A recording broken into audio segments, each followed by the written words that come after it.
For the meditation of the Word of God today, please turn with me to John chapter 3, verse 7. Once again, John chapter 3, verse 7, and it says, "Do not marvel that I said to you, you must be born again." May the Lord bless the proclamation of His Word at this moment. Now, as we look out upon the condition of the world today, what do we see? We see a civilization that is in a state of utter collapse. Men are frantically looking for solutions to the crisis of our time. And where do they turn to? Well, they turn to politics, they turn to education, they turn to psychology, and they even turn to sociology. And why is this so? Because they believe that if they can only tinker with the environment, if they can only improve the conditions of life, they can master the human dilemma. But, my dear friend, the tragedy of the hour is that man completely diagnoses his own condition incorrectly. Most of the time, he has a wrong diagnosis of his condition. He treats the symptoms while ignoring the disease. Now, our Lord and Savior Jesus Christ cuts through all of this superficiality in a single devastating and glorious stroke in the passage before us today. He does not offer a new philosophy. He does not suggest a political program. He does not give a list of moral improvements. He has none of that. He looks into the eyes of the most religious, moral, and educated man of his day, and I am talking about Nicodemus, and says, "Do not marvel that I said to you, you must be born again." Now, what about you, my friend? I wonder, what are your thoughts on this subject? Have you ever thought deeply about it? Or are you, like the rest of this passing world, trifling with the realities of eternity? You cannot be justified in putting off the consideration of this matter for one single hour. No, your everlasting is all at stake. The destinies of eternity hang upon the events of time, and I am afraid you have delayed too long. Now, there are three parts of our meditation today. First, the character of this imperative. Second, the nature of this change. What does it mean to be born again? And third, the absolute necessity of this work. Why is being born again absolutely necessary? Let us first ask the Lord's help in prayer. Let us pray. Oh, dear Heavenly Father, we come now to one of the most serious topics in all of the scripture, and that is regeneration, being born again. And we pray that the Holy Spirit will quicken dead souls at this moment, that as they hear the proclamation of the Word of God, they will respond in repentance and faith. But before that, they will be able to see the true condition of their soul, and they will be alarmed, and they will be threatened, and they will run to Jesus Christ for rescue. They will run to Him for forgiveness and pardon. Let it be so, O God. In the mighty name of Jesus Christ, we pray. Amen and amen. The character of this imperative. What is the imperative? You must be born again.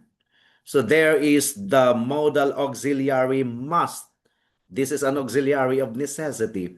The first thing that must strike us about this text is its absolute, uncompromising universality, because it says, you must be born again. The question is, who is this you? You must be born again. Now, in our context, the Lord is conversing with Nicodemus in John chapter 3. And let us never forget who Nicodemus was. Who was he? He was a ruler of the Jews. He was a master of Israel. He was a Pharisee. In modern terms, my dear friends, he was a man of highest moral integrity, an intellectual giant, a deeply religious man who gave his time, his money, and even his life to the service of God. And we may think, if any man could have slipped into the kingdom of God on his own merits, it was Nicodemus. And yet, my dear friend, it was to him that the Savior said, "You must be born again. You must be born again." And this is true of every man, woman, and child who has ever walked upon the face of the earth. A man may be highly moral, his conduct before his fellow men may be flawless, he may be sober, honest, benevolent, and kind. He may even be deeply religious in the external sense. He may read his Bible, attend the means of grace, contribute his substance to the spread of the gospel, and keep company with the finest saints. He may be a member of the most orthodox biblical church. But hear me, my dear friend, none of these things will ever be admitted as a substitute for a change of heart. Listen to the language of John Owen. He said, if a person is not born again, he's not a Christian, even if he pretends to be, because being born again is the very life and soul of Christianity. Now, a person may have amiable tempers, correct conduct, and attention to religious duties are excellent in their place, but they provide absolutely zero title to heaven. Remember that, my dear friend. The Savior speaks across the centuries to the moral and the immoral, to the learned and to the illiterate, to the religious and the irreligious, and says, "Do not marvel. You must be born again." Are you a young person in the prime of your youth? You must be born again. Are you advanced in years, standing on the very brink of the grave? Well, it doesn't matter, my dear friend. You must be born again. So that is the first point. The character of this imperative is you must. There is an absolute necessity. The second point of our meditation is the nature of this change. What is it? What does it mean to be born again? What is this change that the Lord is talking about in our passage today? And here we must be entirely clear. For the devil's chief work is to counterfeit the work of the Holy Spirit. That's what the devil always does. The new birth is not an outward reformation. But sadly, this is what men think. Being born again means to reform outwardly. But born again is not an outward reformation. It is an inward regeneration. It is not a change of conduct merely. Of course, it involves that. It is a change of nature. It is not a change of creed or opinion, although it involves that. It is a change of heart. And by your first birth, when you were born on this world, you became a rational creature. But by your second birth, when you are born again, you became a spiritual person. The first birth fits you to live in this world, and the second birth, your regeneration, fits you to live in another and better world. And by the way, the scriptures use two main descriptions to show us the magnitude of this change. The first one is a new creation. A new creation. Listen to Paul's language in Ephesians chapter 2, verse 10. He says, "For we are his workmanship, created in Christ Jesus for good works, which God prepared beforehand that we should walk in them." You are his workmanship, new creation. And again in 2 Corinthians chapter 5 verse 17, and this is a very common passage, it says, "Therefore, if anyone is in Christ, he is a new creation. The old has passed away. Behold, the new has come." So that's the first description of being born again. in the scriptures, a new creation. The second is a spiritual resurrection. A spiritual resurrection. Because a person who is not yet in the Lord Jesus Christ is not spiritually sick, he is spiritually dead. Our Lord in John chapter 5 verse 25 says, "Truly, truly I say to you, an hour is coming and is now here, when the dead will hear the voice of the Son of God, and those who hear will live." That's why Charles Spurgeon says, being born again is a renewal that is known by its effects. It is a complex turning of a person's direction. It is a killing of the old life and an awakening of the new life. It is a total change of human nature. What does it mean? It means that when the Holy Spirit performs this miracle of the new birth, it produces radical transformation across the entire faculty of the human soul. And what will happen to him? What is the effect of the new birth? His whole outlook, which used to be blinded by sin and self-righteousness, now has new views of sin and holiness, of the law and the gospel, and of Christ and self. That is what will happen to him. His affections used to be loving the world and hating God's sovereignty, but now it is hating sin, desiring holiness, and turning to the Savior. This is another remarkable transformation that happens to a man who becomes born again. Another is his desires that used to be seeking the fleeting pleasures of time, but now it is realizing that communion with Christ is the one thing needful.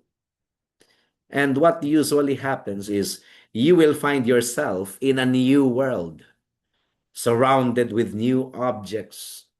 You will read the Bible with new eyes, hear the gospel with new ears, and taste a sweetness in the things of God, of which you formerly had no conception. You did not have any appetite in the things of God before. But if you are in the Lord Jesus Christ, if you have been born again, you now become hungry and thirsty for righteousness, hungry and thirsty for the Word of God. But let me add a word of pastoral counsel here, because the beginning of this change is in many imperceptible in its moment. It is imperceptible through obvious, but it is obvious in its effects. It often commences with a single thought, and then there is desire, then prayer, then fear, then inward struggling, then faith, and finally joy and peace. This is the usual pattern. That's why do not examine how it happened. Examine whether it has happened. That is what you should do. You should search your heart. You should search your soul. So that's the second point. The nature of this change. What does it mean to be born again? It means radical transformation, total transformation. But then thirdly, my dear brethren, the absolute necessity of this work. Why must it be? Why is being born again not an option? Why is it a must for every person if he is to be saved? Why is this change so desperately necessary? Why does Christ use the word must? The answer is found in the total depravity of the human race. Because by nature, we are totally polluted. We are totally corrupt. As I told you a while ago, we are not merely sick. We are dead in trespasses and sins. That means we are fundamentally disqualified for holy employments and holy enjoyments. We cannot perceive the beauty and excellence of divine things. No, we have no appetite for spiritual provision. We get bored about Bible studies. We get bored with prayer, with singing songs of worship to our living God. Now, let me give you an illustration to make this crystal clear. Consider the creatures of the earth. If you take a fish out of the river and place it on dry land in the midst of a beautiful clover field, can that fish enjoy its surroundings? The answer is a big no. It gasps, it struggles, it agonizes, and it dies.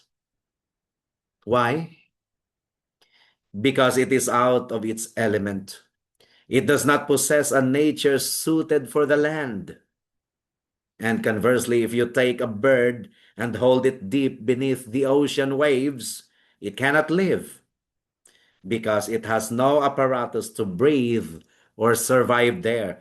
It is out of its element. And my dear friend, that is precisely the condition of the unregenerate man in relation to heaven. If you could take an unconverted man with his old nature, his love for sin, his hatred of God's law, and place him directly into the middle of heaven, he would be utterly miserable. That's the truth. The presence of God would give him no joy. The songs of the seraphim would be an unbearable burden to him. He would cry out for hell. He would cry out for hell itself just to escape the blinding purity of God. That's why it is absolutely necessary that you must be born again. Richard Baxter says, heaven is not heaven to a soul that is not renewed, because a genuine renewal of the heart must come before a change of place. Without a new nature, my dear friend, you have neither the power for spiritual duties nor the taste for spiritual pleasures. You must be born again. You must be born again. Now, how do we apply this reality to our souls? For the believer, there should be an examination and humility. If you are a child of God at this moment, if this miracle has taken place in your soul, how should you respond? Well, walk in deep humility. Remember that you did not birth yourself.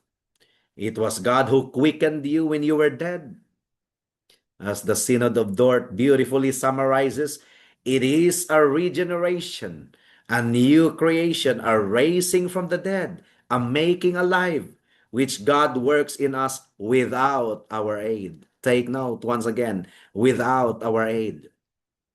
That's why you have to give all the glory to His sovereign grace. We have to praise God for His amazing grace. And second application is exercise extreme caution. Do not draw hasty conclusions about your state based on your fleeting emotions. Let nothing satisfy you by the well-founded scriptural persuasion that you have truly passed from death unto life, evidenced by a life of growing holiness and a love for Christ. Let this be your evidence, not your fleeting emotion. But what of you who are still in your sins? You who are relying on your morality, your church attendance, or your good character? Now I must speak to you with the utmost love and terrifying candor. You must be born again. You must be born again or you will perish. There is no middle ground, my dear friend. If you die in your current state, the wrath of God abides on you, and you will spend eternity in the lake of fire, justly condemned for your rebellion against the holy God. Now, you may say, if it is the work of the Holy Spirit, what can I do? This is a common objection. But the fact that you cannot regenerate your own heart does not excuse your duty to repent. Forget about regenerating your own heart. That's not your job. But it's your duty to repent, my dear friend. It should drive you to absolute despair of yourself and fling you onto the mercy of God. Look to Jesus Christ. Look to the Son of God who hung upon Calvary's cross, bearing the wrath of God due to sinners. He was broken so that sinners might be made whole. He died that men might live. Cry out to him at this very hour, my dear friend. Do not trifle for another second. Fall upon your knees and cry, Lord, be merciful to me, a sinner. Give me a new heart. Wash me in your blood. Save me, or I perish. That should be your desperate cry, my dear friend. Turn from your sins, cast away your self-righteousness, and rest entirely upon the finished work of Jesus Christ. For he has promised, all that the Father gives me will come to me, and whoever comes to me, I will never cast out. And may the Holy Spirit quicken your dead soul today, for Jesus Christ's sake. Amen. Let us pray. Oh, dear Heavenly Father, we thank you so much for your message today. And we pray that the Holy Spirit indeed has quickened the hearts of men and women who have heard this message. Let them call upon you, O God. Let them plead to you. Let them seek your face, and let them attend to the things concerning their soul. Thank you so much, O God. In Jesus' name we pray. Amen and amen.